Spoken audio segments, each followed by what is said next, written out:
اتنی دولت، اتنی زیادہ طاقت آ گئی کہ اس نے یہ گمان شیطان کے وسوسوں میں آ کے یہ گمان کر بیٹھا ہو، یہ اعلان ہی کر بیٹھا ہو کہ میں ہی خدا ہوں، میری ہی پوجا شروع کر دوں۔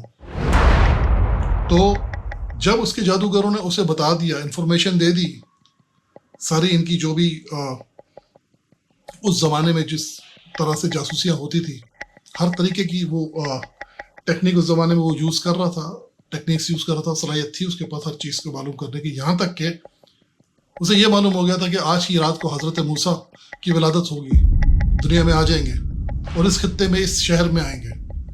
اس نے اپنے پوری فوج کو حکم دے دیا کہ حضرت موسیٰ کی ولادت نہ ہو تو انہیں قتل کر دیا جائے۔ لیکن اللہ کے کاموں کو کیا کوئی تعویذ لکھ کے یا کسی جادو سے یا کسی اپنی طاقت سے روک سکا یا روک سکتا ہے؟ کبھی بھی نہیں۔ ہوا کیا؟ اللہ تعالیٰ کا معجزہ آپ دیکھیں، یہی تو اللہ کی بڑائی ہے، یہی تو اللہ کی قدرت ہے، یہی تو اللہ کی طاقت ہے کہ حضرت موسیٰ کو دنیا میں نہ صرف بھیجا، اس فرعون شیطان سے محفوظ بھی رکھا، اور پرورش کہاں ہوئی؟ جی ہاں، فرعون کے گھر پر۔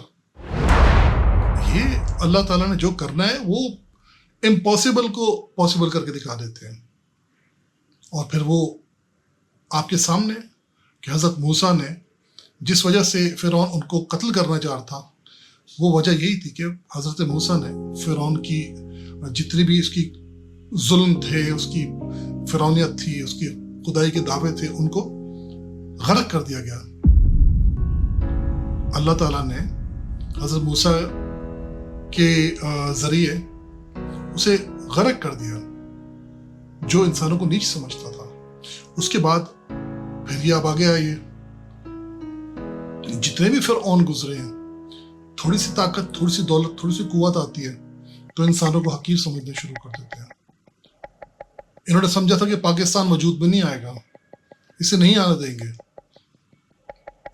فرعونوں نے جب ہندوستان پاکستان ساتھ ایک ہم لوگ رہ رہے تھے، تو ان فرعونوں نے کیا کوشش کی تھی کہ پاکستان کو ہم تخلیق نہیں ہونے دیں گے۔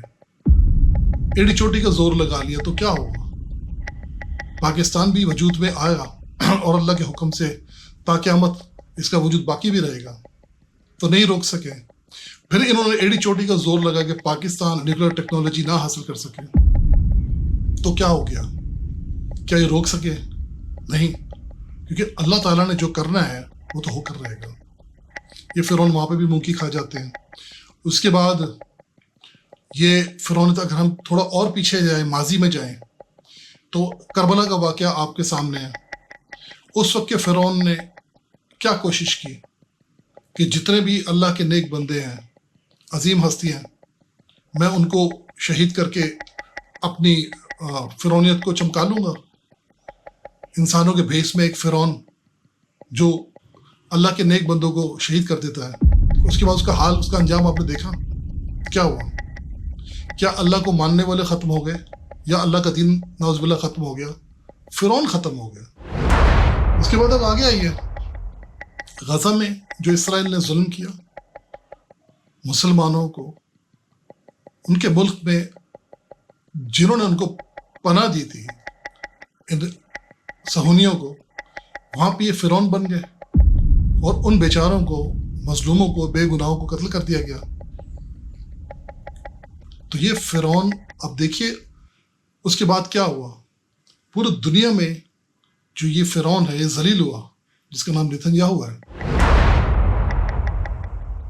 اس کے بعد یہ فرعون کہاں کا نہیں ملے گی آپ کو، جدھر بھی جائیں گے آپ دیکھیے۔ پھر انڈیا میں ایک فرعون زور پکڑتا ہے جس کا نام مودی ہے۔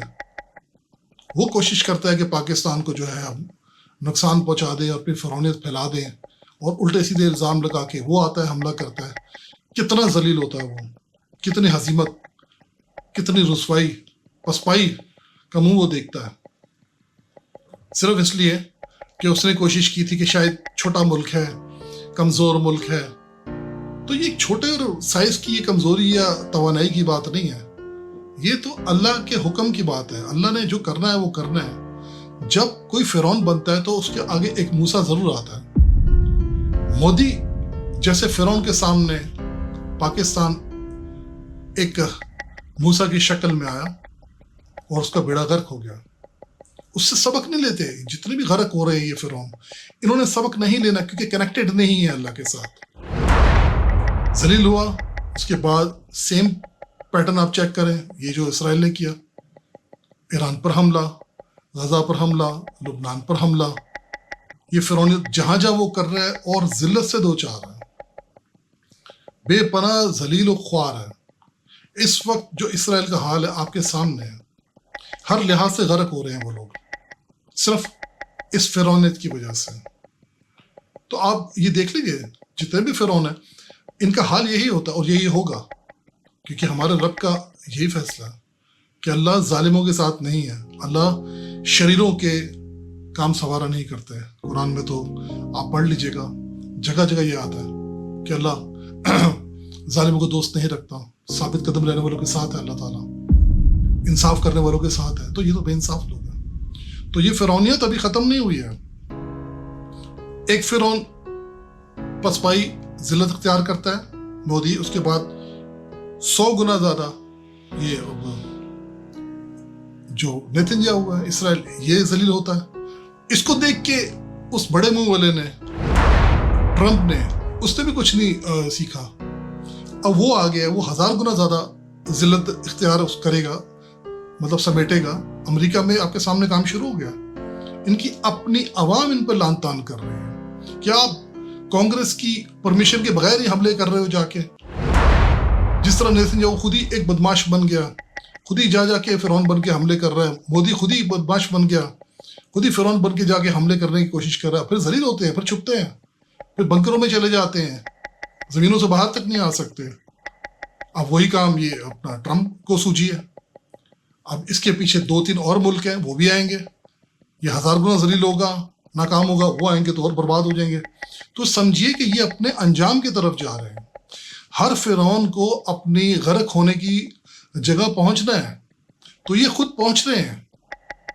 انہوں نے جو غرق ہونا ہے وہاں یہ پہنچ رہے ہیں. تو اللہ تعالیٰ نے جو وعدہ کیا ہوا کہ ظالموں کو فنا کر دیا جائے گا, بے انصافوں کو, جھوٹوں کو تباہ کر دیا جائے گا, ذلت سے دوچار کیا جائے گا. تو آج ہی آپ کے سامنے کہ ایک چھوٹا سا ملک جس کو پاکستان کو چھوٹا سا ملک انڈیا سمجھ رہا تھا, آج ذلیل و خوار ہو گیا انڈیا. ایک چھوٹا سا ملک جسے اسرائیل, امریکہ, انگلینڈ, جرمنی اور فرانس, ایران کو چھوٹا سا ملک سمجھ رہے تھے, گلی کا ان کی گلے کی ہڈی بن چکا ہے. نہ اگلے جاتی ہے نہ نگلے جاتی ہے. تو اب یہ دیکھیے, یہ باقی 2-3 ملک اور رہ گئے ہیں, یہ اپنی سی کوشش کر کے بالکل انشاءاللہ آپ دیکھیے گا, یہ چند دنوں کا ہی کھیل ہے, لمبا کھیل نہیں ہے. یہ سب اپنے اپنے انجام کو پہنچیں گے اور پھر ایک امن کا دور شروع ہوگا.